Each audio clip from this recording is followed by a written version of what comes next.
When I first moved to Japan after getting married, one of the first things I noticed was how calm many homes felt. Not perfect, not expensive, not empty, just calm. At first, I thought it was because they owned very little, but after living there for a while, I realized something more interesting. It was not only what they kept, it was what they did not keep. Back home, I used to think a calm home meant buying the right baskets, the right candles, the right decorations, or the right furniture. But in many Japanese homes I visited, calm seemed to come from something quieter. Fewer unfinished things, fewer random objects waiting for a decision, fewer small piles that kept asking for attention.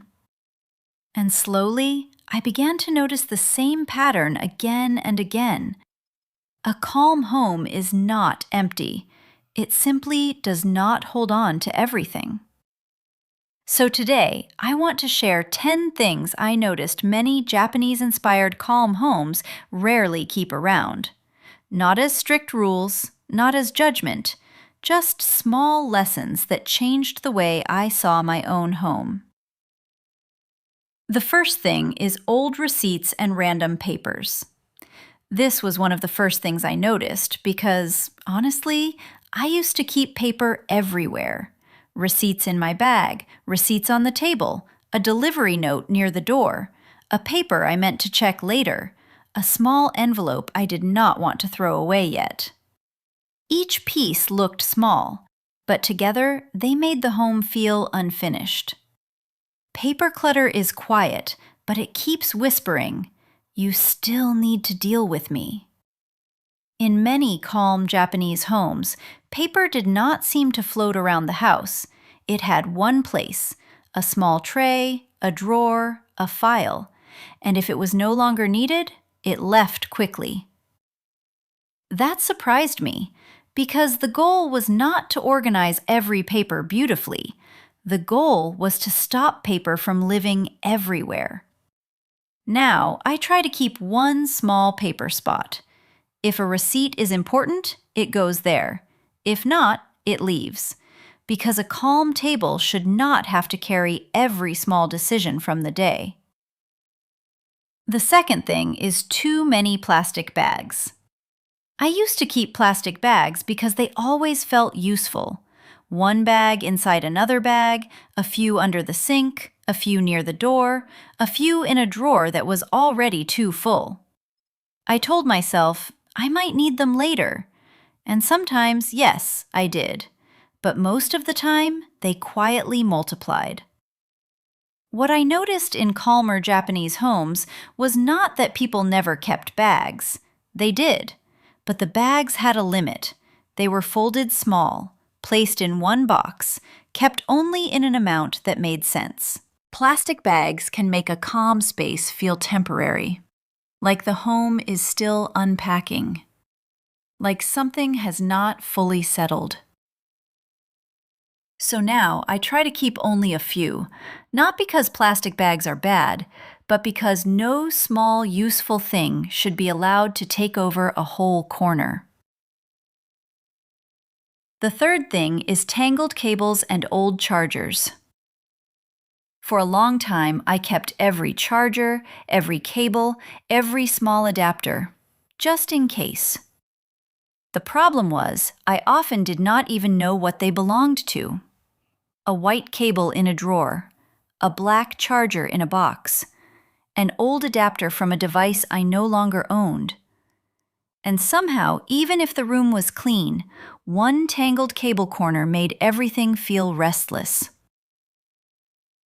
In Japan, I began to notice how often small tech items were hidden, gathered, or given one quiet place. A pouch, a small box, a drawer with only what was actually used. The lesson was simple. If I do not know what a cable belongs to, it is probably not helping my life. Now, I try to keep only the cables I understand.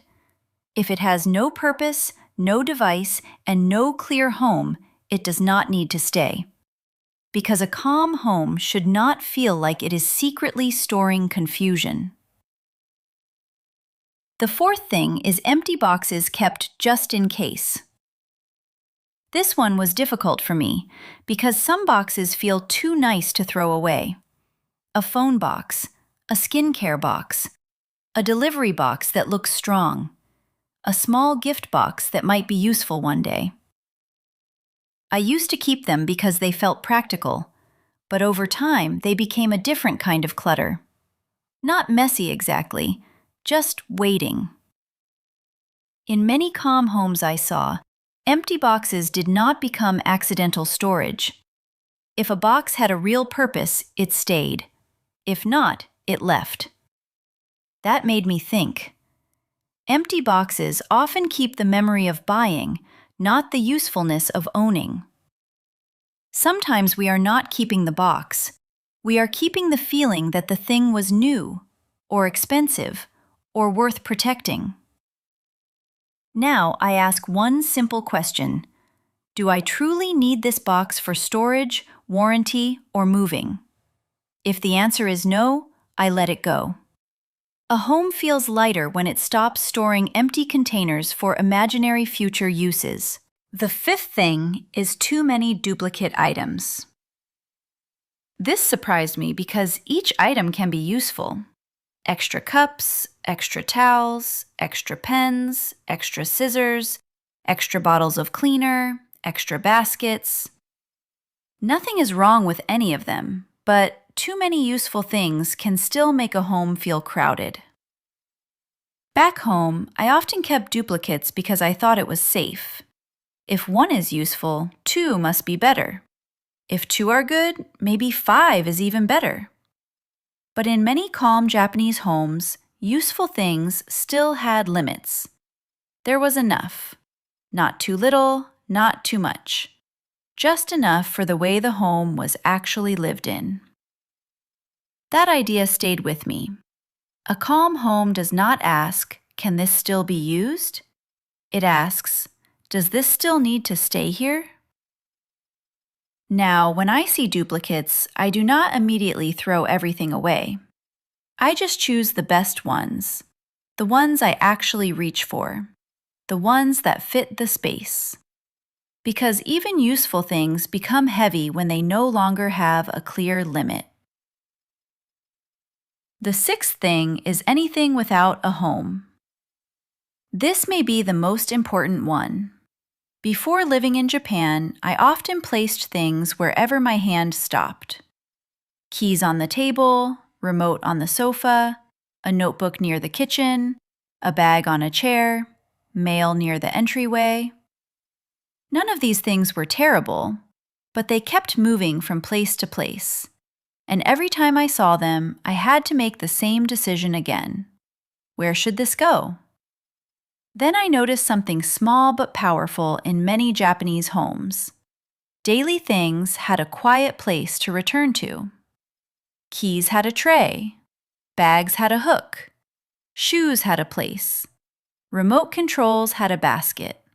Small papers had one spot.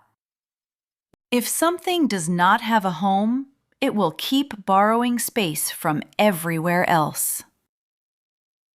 This changed the way I organized my own home. I stopped trying to tidy the same object again and again. Instead, I asked, where does this live? A calm home is not calm because nothing moves. It is calm because things know where to return. The seventh thing is expired or forgotten items. This one hides quietly, at the back of a shelf, inside a bathroom drawer, behind other bottles, in a kitchen cabinet. Old spices, expired food, a product we tried once, a medicine we forgot about, a cleaning bottle with almost nothing left. For a long time, I did not think about these things because they were hidden. But hidden clutter still changes the feeling of a home. It makes drawers harder to open, shelves harder to trust, and small spaces feel neglected. In many calm homes, I noticed that small checks happened before things disappeared completely into the back of storage. Not a huge cleaning day, just small, regular noticing. Forgotten items make the home quietly feel neglected. Now I do not try to check everything at once. I choose one small place, one shelf, one drawer, one basket, and I remove what is expired, dried out, forgotten, or no longer safe to use. Because a calm home should not be full of things we no longer trust. The eighth thing is free items and small giveaways. This one was hard for me because free things feel harmless. A sample, a small bag, a pen, a hotel item, a tiny container, a promotional gift. I used to accept them without thinking too much because they were free, because they might be useful, because it felt wasteful to say no. But after living in Japan, I slowly learned something that felt simple but very true. Free things still cost space. Even if something costs no money, it still asks for a place in your home. It asks for attention. It asks to be moved, stored, cleaned around, or eventually thrown away. In calmer homes, I noticed that small objects did not get to stay only because they arrived. They had to be useful, or loved, or truly needed. Now, before I keep something free, I ask, would I choose this if it were not free? If the answer is no, I try not to let it enter my home, because a calm home should be shaped by choices, not accidents. The ninth thing is visual noise decoration. I used to think decoration always made a home warmer.